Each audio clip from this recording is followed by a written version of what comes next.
इसमें ये भी आपके समक्ष आएगा कि ये तीनों देवता श्री ब्रह्मा, श्री विष्णु, श्री शिव जी पूरे ब्रह्मांड के संचालक हैं। और पवित्र ईसाई धर्म के इतिहास में भी उनका जिक्र है।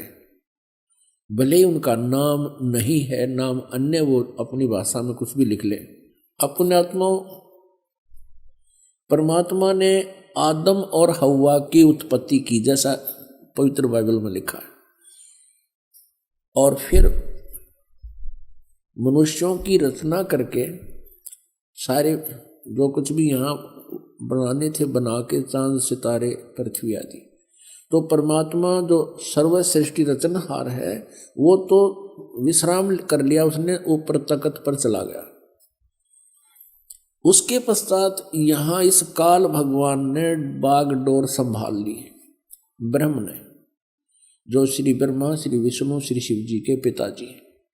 तो इसमें ये प्रमाण दिखाते हैं कि क्या लिखा है कि आदम और हव्वा, आदम व्यक्ति का नाम है और हव्वा उसकी पत्नी है। उन दोनों को इस काल ने अपने पुत्र ब्रह्मा जी को संभाल दिया। अब आगे दिखाते हैं, ये भी दिखाते हैं कि ये तीन हैं जो इनको कंट्रोल करते हैं। किसको? ईसाई धर्म को। ये देखिए, वो तीन हैं, तीन का भी प्रमाण आपको देते हैं। ये देखिएगा, ये है 24 पृष्ठ और वही उत्पत्ति यानी जेनेसिस 17-18। तीन अतिथि। अब्राहम ममरे के बांज वृक्षों के बीच कड़ी धूप के समय तंबू के द्वार पर बैठा हुआ था अब्राहम। तब योहा ने उसे दर्शन दिया। उसने आंखें उठाकर दृष्टि की तो क्या देखा कि 3 पुरुष उसके सामने खड़े। ये तीनों ब्रह्मा विष्णु महेश।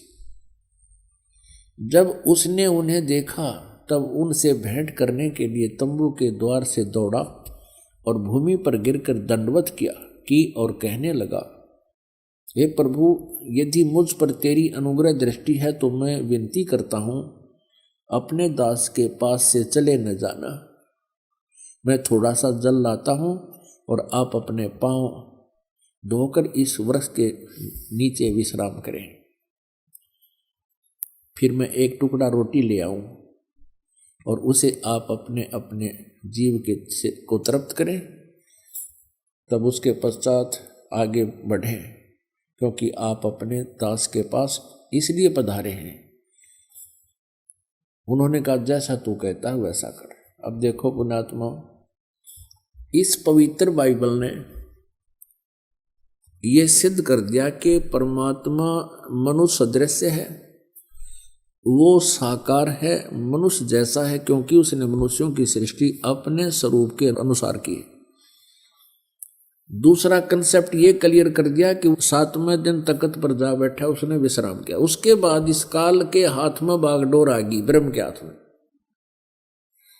और इसने अपने तीनों पुत्रों को ये बागडोर संभाल रखी है, श्री ब्रह्मा, श्री विष्णु, श्री शिव जी को। आपने ये भी देख लिया कि भगवान किसी दृष्टिकोण से भी निराकार नहीं है, वो साकार है। पूर्ण परमात्मा भी साकार है जिसने सारे ब्रह्मांडों की रचना की, और आगे ये देवता भी साकार है जो वाटिका में घूम रहा है, उनसे बातें कर रहा है, उन आदम और हव्वा के कपड़े सिलवा रहा है। और फिर अब्राहम नाम के एक महापुरुष हुए हैं इसी ईसाई धर्म में। ईसा जी से पूर्व की बातें हैं, आदम जी के बाद की बातें। तो उसने देखा कि 3 भगवान खड़े सामने, उनको दंडवत प्रणाम किया। तो परमात्मा निराकार कहाँ से रहा? ये कहाँ से लाई ये सिद्धांत? ये था लोकवेद। लोकवेद वो होता है जो दंत कथा होती है, जो सदग्रंथों के विपरीत होता है, उसको लोकवेद कहते हैं।